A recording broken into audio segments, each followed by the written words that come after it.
मैं अगले वक्ता के रूप में डॉक्टर राजेश कुमार, उसके पहले मैं चाहूँगा कि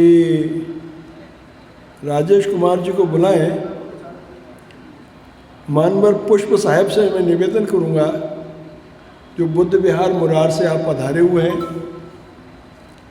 और उनसे मैं निवेदन करूँगा वे आएँ और अपने ओजस्वी वक्तव्य के द्वारा हम सबको उत्साहित करें, लाभान्वित हो करें। धन्यवाद। पुष्प साहिब। महाकारुणिक तथागत भगवान बुद्ध, विश्व वंदनीय संत सम्राट कबीर साहेब, संविधान के निर्माता बोधिसत्व बाबा साहब भीमराव अम्बेडकर एवं इस भारतवर्ष में जन्मे हुए सभी महापुरुषों को नमन करता हूँ। मंच पर आसीन सभी अतिथिगण एवं यहाँ पर उपस्थित आए हुए सभी धर्म प्रेमी सज्जन, आप सभी को मेरा नमो बुद्धाय, जय भीम, साहेब बंदगी। प्रिय साथियों, ये कार्यक्रम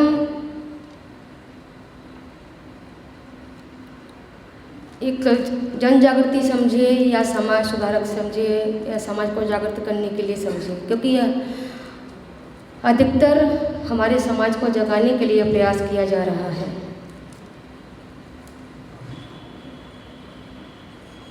यहाँ पर आए हुए सभी अतिथिगण एवं समाज के सभी लोग,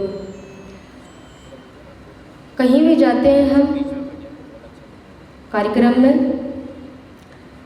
पुरुषों की अपेक्षा महिलाएं बहुत कम होती हैं।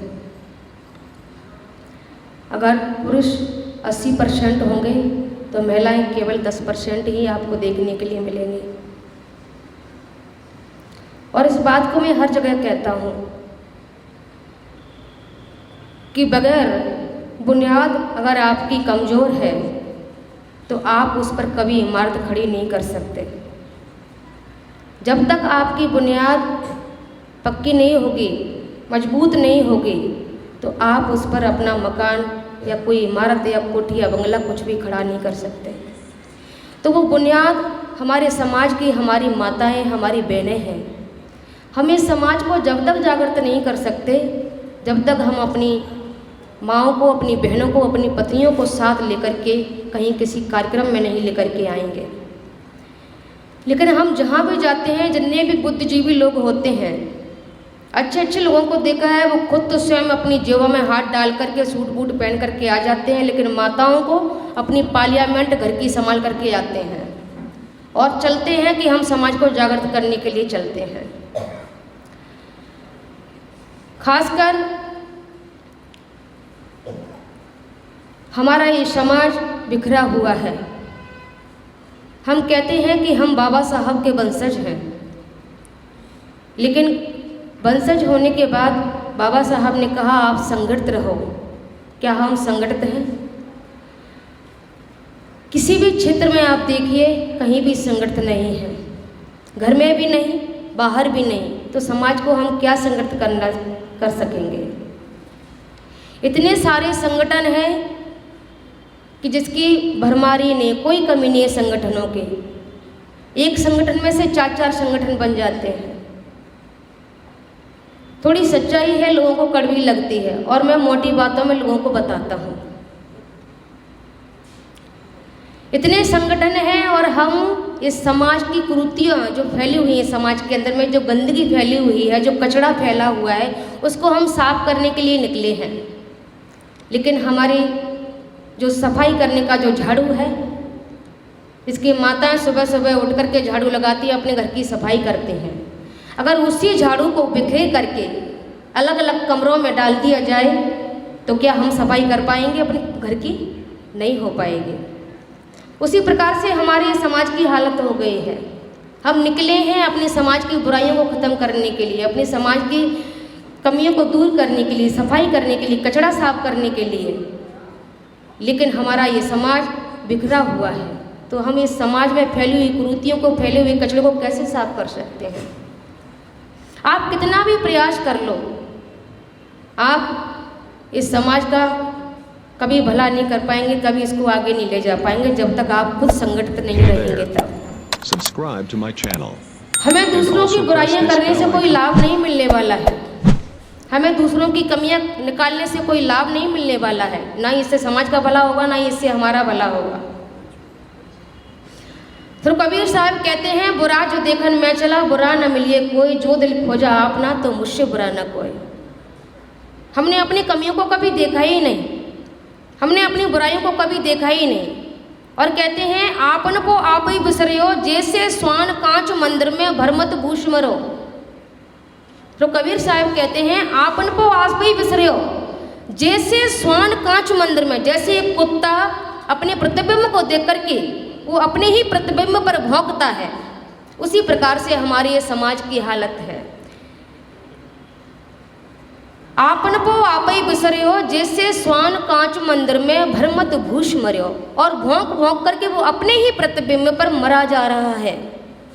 वो प्रतिबिंब क्या है? हम एक दूसरे की टांग खींचने के लिए लगे हुए हैं, हम एक दूसरे की बुराई करने के लिए लगे हुए हैं। फिर हम समाज का भला कैसे कर पाएंगे? हम समाज को जागृत कैसे कर पाएंगे? हमने इतने कंफ्यूज कर दिया है इस समाज को, वहाँ ला करके खड़ा कर दिया है कि हमारा समाज ये सोचने के लिए तैयार नहीं है कि हमको किस तरफ जाना है, किस रास्ते पर जाना है। तो कबीर साहब कहते हैं, जाको सतगुर ना मिला व्याकुल दम दिसधाए, आंख न सूझे बाबरा घर जर घूर बुझाए। जाको सतगुर ना मिला। सतगुरु क्या है? जो सत्य का दर्शन कराता है, जो सत्य का मार्ग दिखाता है, वो सच्चा सतगुरु होता है। सतगुरु का मतलब ये नहीं कि कोई प्रखंड विद्वान संत या आ जाए, वो भी आपको गुमराह कर सकता है, उसकी भी बातों में नहीं आना है। बल्कि कहा जो सत्य का मार्ग दिखाने वाला है, वो सच्चा सतगुरु जब हमको मिल जाएगा। जाको सतगुरु ना मिला व्याकुल दम दिसधाए। जब तक हमको हमारा सतगुरु नहीं मिला तो हम व्याकुल की तरह यहाँ वहाँ भटक रहे हैं। कभी हम इस सब संगठन में जाते हैं, कभी हम उस पार्टी में जाते हैं, कभी हम वहाँ जाते हैं, कभी यहाँ जाते हैं। हम एक चखना लेके घूमते हैं अपने जीवन में। व्याकुल दम दिसधाए, आँख न सूझे बाबरा। ये आँखें हैं हमारे पास, लेकिन सूझबूझ करने के लिए नहीं, केवल संसार को देखने के लिए मिले हुए हैं। हमारे विवेक रूपी नेत्र पर अज्ञानता का पर्दा पड़ा हुआ है, और वो अज्ञानता का पर्दा हमारा जब ही हट पाएगा जब हमें सच्चे सद्गुरु का ज्ञान मिल पाएगा। व्याकुल दम दिसधाए, आंख न सूझे बाबरा घर जर घूर बुझाए। आज हम सभी लोग क्या कर रहे हैं? हमारे खुद के घर में आग लगी हुई है और हम घूरे पर जा जा करके पानी डाल रहे हैं। हमारे खुद के घर में आग लगी है और हम कहते हैं कि हम समाज को जागृत करने के लिए चले हैं। हम समाज की आग, जो आग लगी है, उसको बुझाने के लिए निकले हैं। अरे हम अब पहले अपनी तो आग बुझा लें, जो हमारे अंदर में लगी है। मान सम्मान की आग लगी है, राग देश की आग लगी हुई है। हम बड़े हैं, हम बड़े हैं, हम सही हैं, हम ईमानदार हैं, इसकी आग हमारे अंदर में लगी हुई है। पहले हम अपनी आग तो बुझा लें, तब हम कहीं जाकर के सामने वाले की आग को बुझा पाएंगे। तो कबीर साहब कहते हैं, हमें दुनिया में बुरा देखने की ज़रूरत नहीं है। अगर बुरा देखना है तो हमें अपने आप में बुरा देखना है। आप अपनी कमियों को देखिए, आप अपनी बुराइयों को देखिए, आप अपनी गलतियों को देखिए। अगर आज हमारे साथ बुरा हो रहा है, हमारे साथ अत्याचार हो रहा है, हमारे साथ जो भी जितना भी कुछ हो रहा है, वो आज उसके स्वयं हम स्वयं दोषी हैं। हम स्वयं उसके दोषी हैं और कोई दूसरा कारण नहीं है। क्योंकि हमारे जीवन में अगर दुख है तो उसका कारण है, और कारण है तो उसका निवारण भी है। आप स्वतंत्र हो। भगवान बुद्ध ने कहा, अत दीपो भव। उधर कबीर साहब ने कहा, कर पैया बल आपनी छोड़ बरानी आस, जाके आगे नदिया बहे तू कसमर्थ प्यास। तुम्हारे आंगन में नदियाँ बह रही है, अमृत की धारा बह रही है, लेकिन तुम्हारे जानने की कमी है। तुम्हें कहीं भटकने की आवश्यकता नहीं है। जब तक तुम अपने दीपक को नहीं जलाओगे, जब तक तुम अपने आंगन में नहीं लौट करके आओगे, तुम्हारा इस समाज में कोई भला करने वाला नहीं पैदा है। तुम्हें पहले अपने स्वयं को जगाना पड़ेगा, पहले अपने आँख को उस आंगन में लाना पड़ेगा। पहले अपने आप के अंदर की सफाई करनी पड़ेगी, तभी तो हम दूसरों को वो रास्ता दिखा पाएंगे। जब हमारे स्वयं के जीवन में अंधेरा है, हम दूसरों का जीवन प्रकाशित कैसे कर सकते हैं। हर जगह जाइए, घर में भी देखिए, बाहर भी देखिए, गलियों में देखिए, मोहल्लों में देखिए, गाँव में देखिए, हम सब एक दूसरे की बुराई में लगे हुए हैं। इसलिए संत कहते हैं, संगत कीजिए साधु की आठों पहरो, संगत कीजिए साधु की हरे और की ब्याद, ओछी संगत कूर की आठों पहरो पार। ओछी संगत करोगे तो आपके जीवन में दुख ही दुख होगा, और साधु की संगत करोगे तो आपके सारे जीवन का जो दुख है वो सारा दूर हो जाएगा। साधु का मतलब क्या होता है? साधु का अर्थ भी ये होता है, श्री कबीर साहब कहते हैं, साधु होना चाहिए पक्का होके खेल, कच्ची सरसों पेरिया खरी भया ना तेल। साधु भी ऐसा होना चाहिए जिस प्रकार से आप सभी लोग किसान भाई हैं, अगर हम कच्ची सरसों को कोलू में पेल देंगे तो उससे ना तेल निकलेगा और ना उससे खली निकलेगी, जिसको हम पीना कहते हैं, कुछ भी नहीं निकलेगा। अगर सरसों पकी हुई होगी तो उसमें से तेल भी निकलेगा और उसमें से खली भी निकलेगी। तो इसी प्रकार से कहा, साधु होना चाहिए पक्का होके खेल। ऐसे साधु की शरण में जाना है जो अपने जीवन को सदाचार जीवन व्यतीत करता हो, जो सत्य का राही हो, जो सत्य के मार्ग पर चलने वाला हो। लेकिन यहाँ पर हमारा ये अब यही है कि ये सत्य के मार्ग पर चलने वाला कौन है, क्योंकि आज इतने मुखौटे लगे हुए हैं लोगों के चेहरे पर कि हम पहचानने भी मुश्किल हो जाते हैं कि कौन सही और कौन गलत है। बहुत गुमराह हो जाते हैं हम, क्योंकि हमको भटकाने वाले और उलझाने वाले हमको लोग बहुत मिल जाते हैं। इसलिए एक पद में कहा भी है, आज उलझन में उलझी है दुनिया, कोई सुलझाने वाला नहीं है। राह भटकाने वाले हैं लाखों, ठीक बतलाने वाला नहीं है। हमको भटकाने वाले उलझाने वाले लोग हैं, लेकिन हमको सच्ची राह मार्ग पर दिखाने वाले लोग बहुत कम मिल जाते हैं। और जिस दिन हमारे अंदर में सही और गलत की परख करने आप लग जाओगे, ध्यान रखना, उसी दिन आपके जीवन में उजाला होगा। इसलिए संत कबीर कहते हैं, बाहर की दो गई ही की गई हिराए, कहे कबीर ताकि चारों गई ताको कहा कराए। बाहर की दो गई, ये बाहर की आंखों से तो हम संसार में भूल गए। बाहर की दो गई ही की गई हिराए, ये की आंखें होती हैं, जो ज्ञान होता है, विवेक होता है, सोचने समझने की शक्ति होती है, उस पर भी हमारे अज्ञानता का पर्दा पड़ गया है। ही की गई हिराए, कहे कबीर ताकि चारों गई ताको कहा कराए। उसका संसार में कुछ भी नहीं हो सकता जिसने बाहर की और विवेक नेत्र दोनों पर ही पर्दा पाड़ लिया हो। इसलिए आप स्वतंत्र हो आज, क्योंकि जो कबीर साहब अपनी पहली साखी में ही कहते हैं, जैया जन्म मुक्ता हता तैया हता न कोई, छठी तुम्हारी यो जगह तू का चहला बिगोए। ये मनुष्य की भूमि, ये कर्म भूमि है, ये ज्ञान की भूमि है, ये विवेक की भूमि है। यहाँ इस जीवन में तुम्हारे अंदर में जानने की शक्ति है, काटने की शक्ति है, विवेक करने की शक्ति है, सब कुछ है तुम्हारे पास। क्या नहीं है तुम्हारे पास? आप मनुष्य हो, आप पशु नहीं हो, पक्षी नहीं हो, आप जानवर नहीं हो कि आप किसी की गुलामी में रहो।